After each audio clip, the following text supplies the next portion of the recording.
Anda kembali di gelar perkara, saudara seorang perempuan yang bekerja sebagai pegawai bank di Bali ditemukan tewas dibunuh oleh kekasihnya sendiri. Sang kekasih mengaku kesulitan ekonomi hingga tega membunuh kekasihnya untuk mendapatkan kendaraan milik korban.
Di lokasi penemuan jenazah korban. Mengetahui identitas dari penulis surat sidik-jari, kemudian kita juga di backup oleh Polda, dan kemarin juga kita sudah lakukan otopsi tentang korban.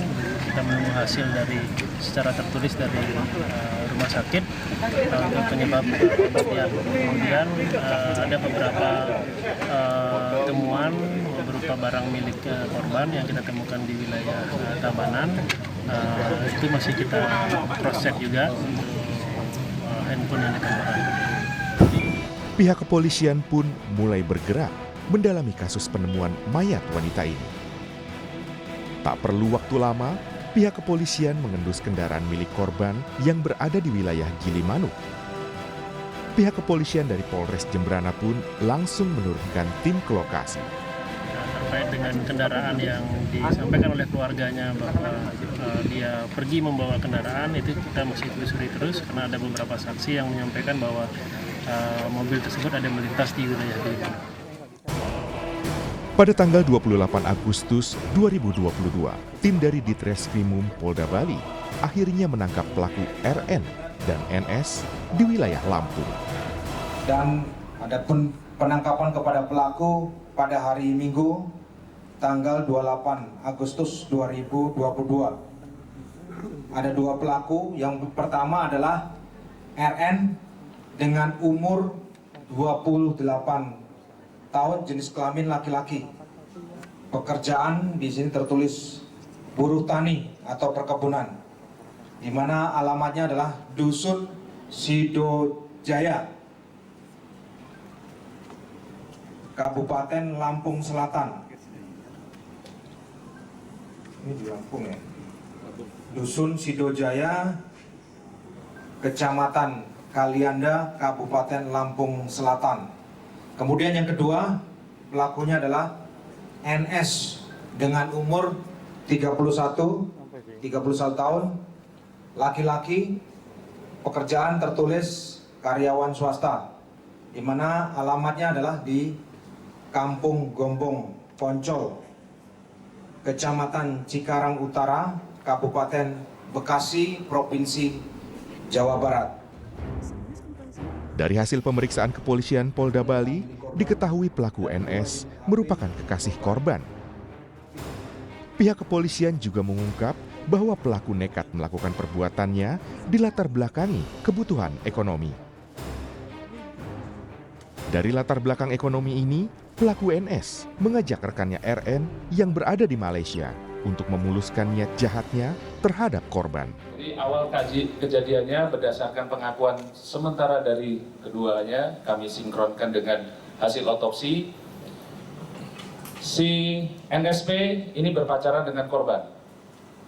Jadi kebetulan yang bersangkutan duda, korban juga statusnya janda. Berpacaran, kemudian NSP ini memang sebelumnya menyampaikan sama temannya RN bahwa dia tidak memiliki uang.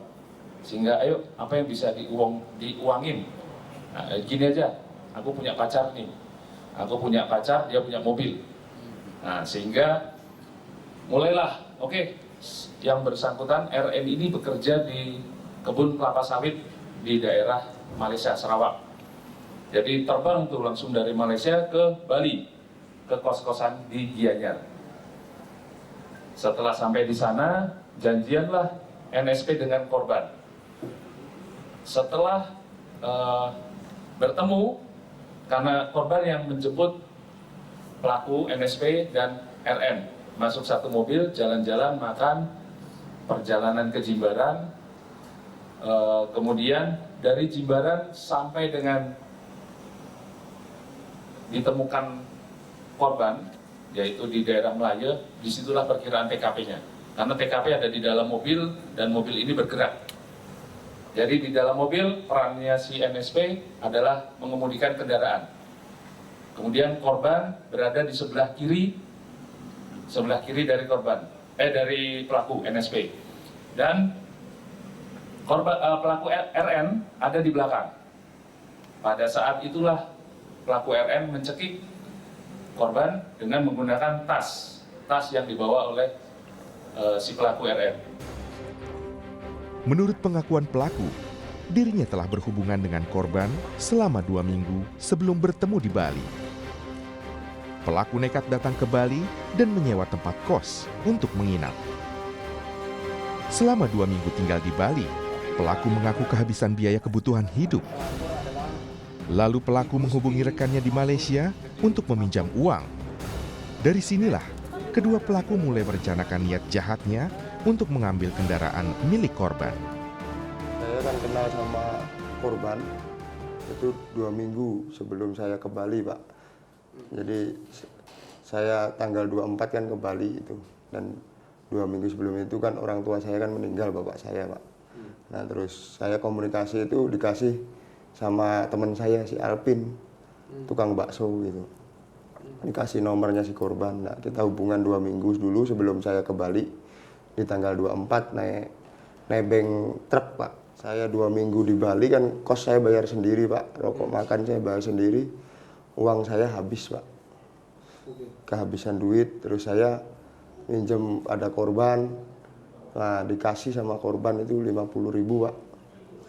Nah, terus saya minjem sama si Rahman. Nah, kata si Rahman, masa nyari duit nggak bisa, Cak? Apa yang potensi jadi angka, katanya. Pikiran saya langsung nyari apa yang jadi angka itu, Pak.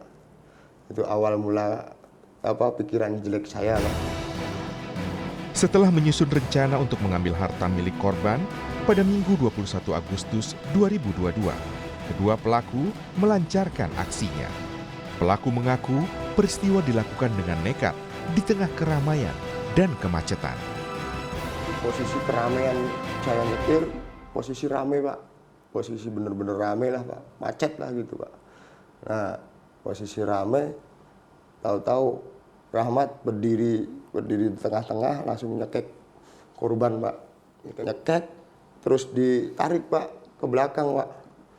Ditarik ke belakang, jadi nyerang, Pak. Posisi kakinya di depan setir, kepalanya ditarik sama si Rahman, di belakang kursi saya, Pak. Di belakang sini, Pak.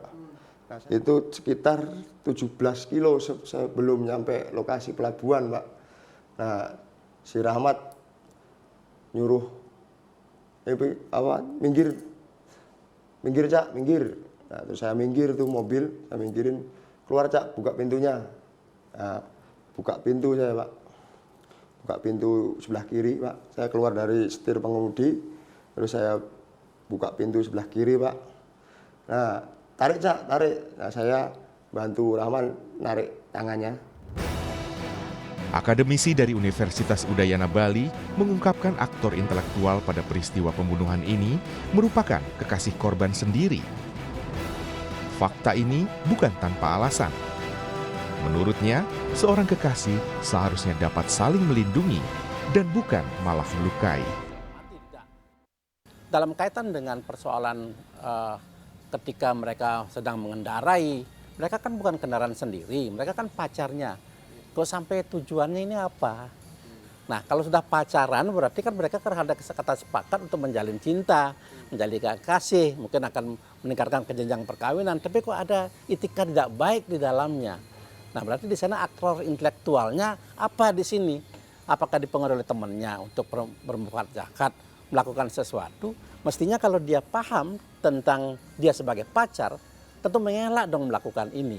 Tapi malah mendukung. Walaupun menyentuh apapun juga, tapi aktor intelektual tidak harus bersentuhan dengan perbuatan itu, dan pikiran mereka pun juga telah disepakati oleh yang lainnya. Jadi tidak bisa kita menyatakan bahwa dia tidak berbuat apa-apa, dia hanya nyetir aja dari belakang menyuruh teruskan saja, teruskan.